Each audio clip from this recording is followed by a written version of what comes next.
Natalie Heller Mills has built an empire around the idea that she has escaped everything modern women are supposed to hate. She lives on an Idaho ranch with her husband Caleb and their children, surrounded by raw milk, fresh eggs, handmade bread, open land, and the appearance of a simpler life. Millions of followers watch her cook, mother, smile, pray, and present herself as proof that traditional womanhood is not a limitation, but a form of freedom. The problem is that almost none of it is as simple as it looks. Behind the camera are employees, nannies, producers, money, powerful family connections, modern equipment, and carefully managed images. Natalie does not merely live a life. She produces one. Caro Burke begins Yesteryear with a woman whose greatest talent is turning contradiction into content. Natalie sells authenticity by staging it. She presents sacrifice while being protected by privilege. She praises submission while controlling nearly every aspect of the family brand. Her real product is not bread, motherhood, or faith. It is certainty. Section 2. Before the ranch. Natalie's life was not always rural. She is highly educated, ambitious, competitive, and deeply aware of how other people see her. At Harvard, she once lived among women who expected careers, independence, and intellectual achievement. Natalie is intelligent enough to succeed in that world, but she increasingly rejects what it represents. She marries Caleb Mills young. Caleb comes from a wealthy and politically connected family, and his father Doug has spent years building influence and protecting the family name. Natalie's later identity as a traditional wife therefore contains another contradiction. She presents herself as someone who stepped away from ambition, yet she never stops being ambitious. She simply redirects that ambition into marriage, family, image, and public influence. The ranch will eventually become her company, stage, ideology, and identity all at once. Section 3. Inventing Yesteryear. When Caleb struggles to find direction, Natalie imagines a solution. A ranch in Idaho where they can build a life that looks older, cleaner, and more meaningful than the modern world around them. The property becomes Yesteryear Ranch. Caleb can become the masculine provider he has struggled to embody. Natalie can become the woman who appears to need no modern system beyond her husband, children, faith, and land, but the lifestyle is expensive. The family has money behind them. Workers keep the ranch functioning. Nannies help with the children. Modern appliances exist outside the frame. Problems are removed before the audience sees them. The fantasy works precisely because viewers do not see the machinery. Yesteryear becomes a brand built on making privilege look like virtue. Section 4. The children become content. Natalie's children are not merely family members. They are recurring characters in the story she sells online. Every birthday, chore, meal, illness, argument, and milestone has potential value if it can be photographed correctly. The children help prove that Natalie's philosophy works. Her eldest daughter, Clementine, begins resisting the camera. She is old enough to understand that the family's public image does not belong only to Natalie. Her face, emotions, and childhood are being turned into material for millions of strangers. Natalie sees the resistance as ingratitude and disobedience. This conflict becomes one of the novel's most important questions. Who owns a family story when one parent earns power by telling it? Section 5. Shannon. Shannon works as Natalie's social media producer. She helps create the polished version of Yesteryear that followers consume. She knows where the image ends and reality begins. Then Natalie discovers that Caleb and Shannon have been having an affair. The betrayal is devastating for reasons larger than marriage. If Caleb is not the husband Natalie claims he is, then the entire ideology of Yesteryear begins to collapse. The perfect marriage is not merely emotionally important. It is part of the business. Natalie reacts violently and assaults Shannon. For years, she has controlled the camera. Now someone else possesses a story about her. Section 6. The fall. Shannon goes public. The scandal spreads, and Natalie's image begins to break apart. Doug uses his political experience and influence to contain the damage, but the internet does what Natalie once relied on it to do. It turns a private moment into a public identity. The woman who sold certainty becomes a subject of ridicule, criticism, and outrage. Natalie loses credibility. Followers disappear. The image she built becomes evidence against her. This is the first major reversal in Yesteryear. Natalie spent years transforming her family into a public story. Once the audience turns on her, she discovers that she cannot control what that story means anymore. The camera that created her can also destroy her. Section 7. She wakes somewhere else. Natalie wakes up in a version of her home that feels wrong. The ranch is familiar, but the details have changed. Electricity is gone. Modern appliances have disappeared. The house is dirty, cold, and primitive. Food must be made with actual scarcity rather than staged rusticity. The children around her are not the children she remembers. Her husband looks like Caleb, but older, harder, and disturbingly competent at the brutal work required to keep the household alive. Natalie believes she has somehow awakened in 1855. The fantasy she once sold to millions is suddenly physical, and it is miserable. Section 8. The real cost of the past. The world. Natalie praised online becomes unbearable when convenience disappears. Laundry becomes exhausting physical labor. Cooking consumes hours. Hygiene is difficult. Food is limited. The body is constantly cold, tired, dirty, or in pain. Natalie discovers that the romantic image of old-fashioned domestic life depended on hiding the work that made it possible. There is no camera angle that can turn exhaustion into freedom when no modern system exists behind the frame. The novel's satire is sharpest here. Natalie did not merely admire the past. She marketed an edited version of it. Now she appears trapped inside the unedited version. Section 9. Old Caleb.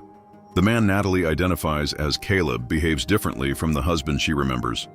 He is older, more authoritarian, and fully adapted to the world around them. He expects obedience not as an aesthetic choice, but as the structure of the household.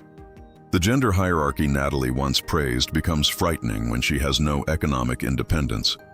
Legal escape, technological connection, or audience watching. At one point, violence makes the imbalance impossible to romanticize. Natalie begins to understand the difference between choosing to perform submission while protected by modern rights and actually living without those protections. The costume has become a cage. Section 10. Mary among the children is Mary, a hardworking young woman who seems to carry responsibilities far beyond what Natalie expects from a daughter. Mary knows the routines of the household.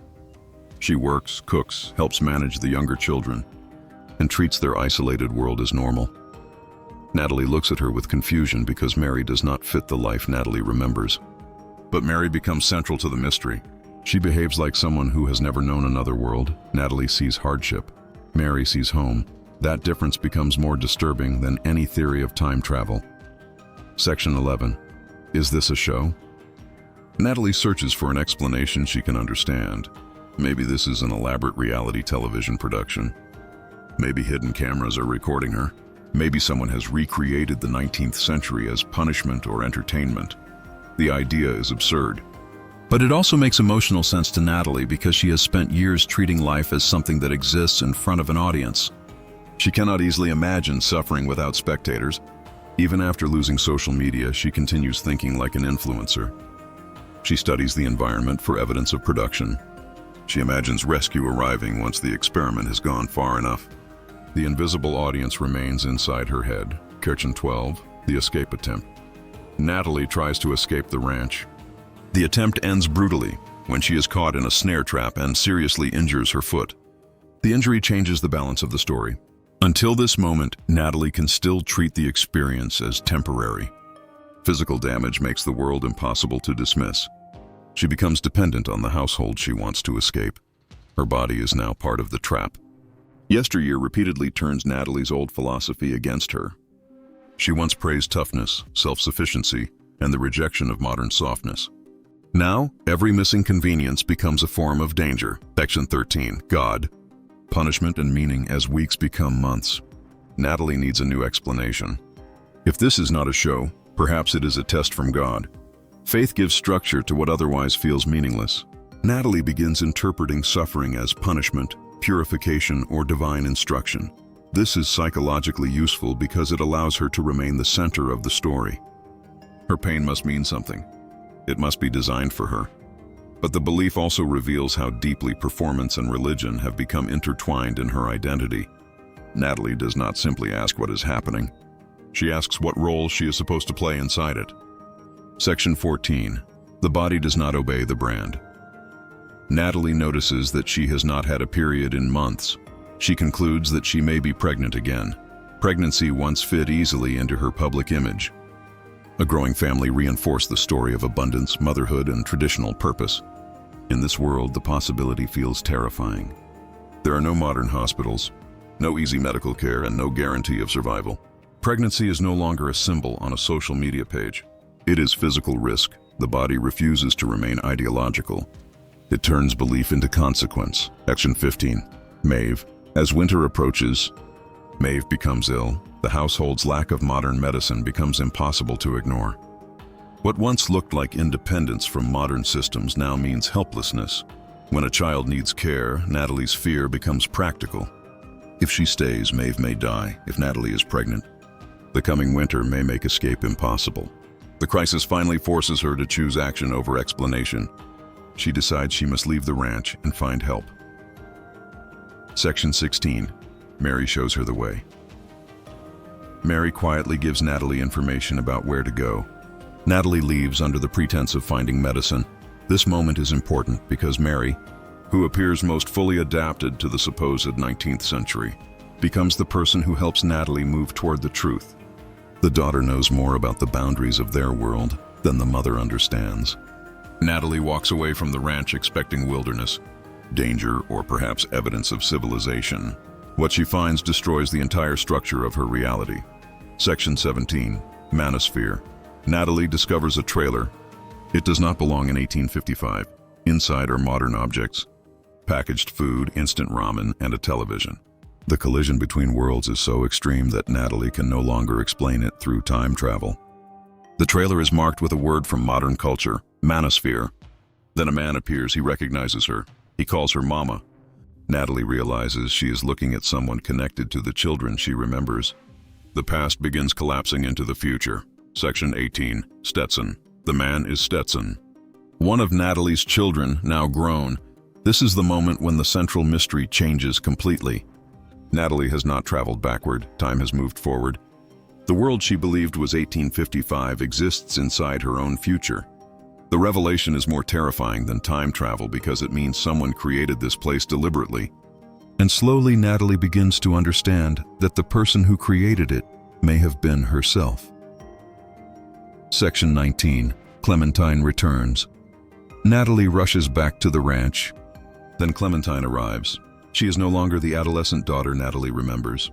She is an adult, driving a modern car and carrying legal authority with her. Clementine has a warrant to remove the children from the ranch because of abuse and neglect. The daughter who once resisted being used as content has returned as the person capable of ending the family's final performance. Natalie spent years deciding which version of Clementine the public would see. Now Clementine controls what happens next. Section 20. The truth about yesteryear. The full reality emerges.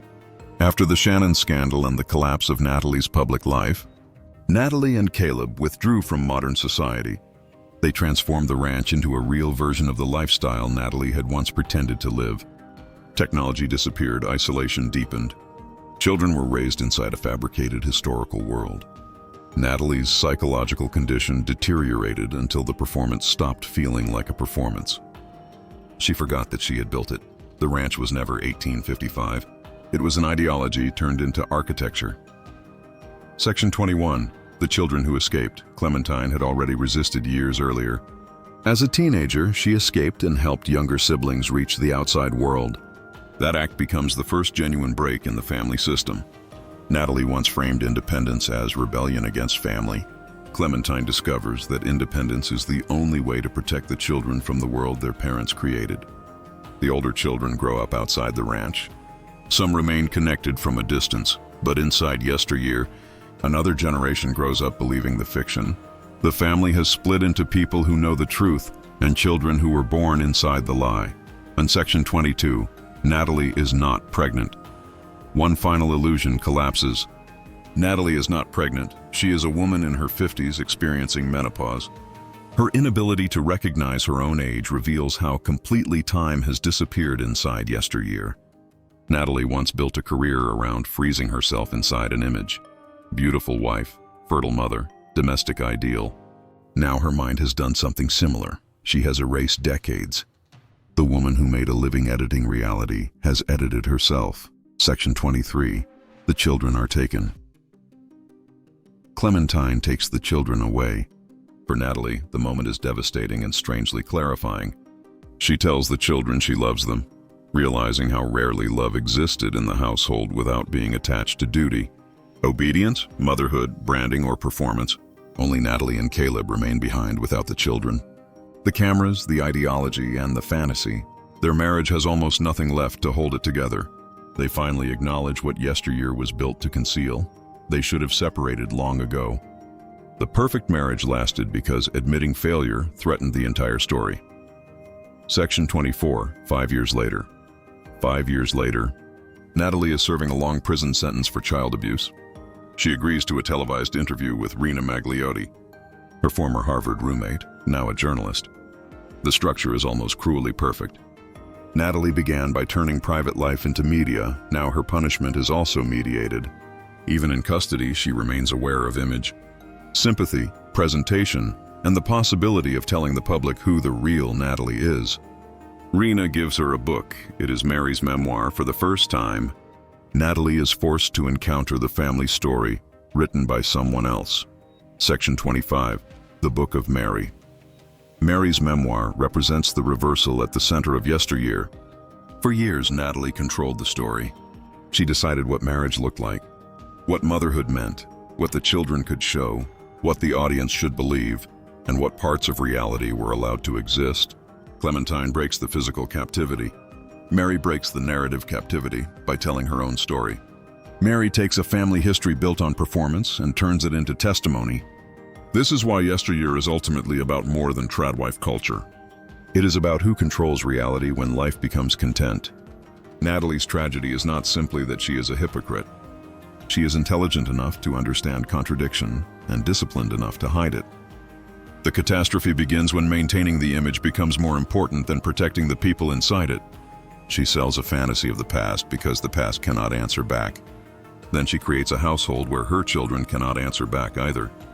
The novel's deepest irony is that Natalie gets what she claimed to want. No modern distractions, no outside judgment, no career competition, no feminist critics, no public schools, no complicated contemporary world. Only husband, children, faith, labor, land, and tradition. And once the performance becomes real, it becomes unbearable. The prison was never the year 1855. The prison was the belief that a woman could become perfect if she removed enough choices from her life. Natalie tried to escape modernity by turning herself into an image. Clementine escaped by refusing the image. Mary survives by writing a new one. And the final victory belongs not to the mother who controlled the story, but to the daughters who finally get to tell it.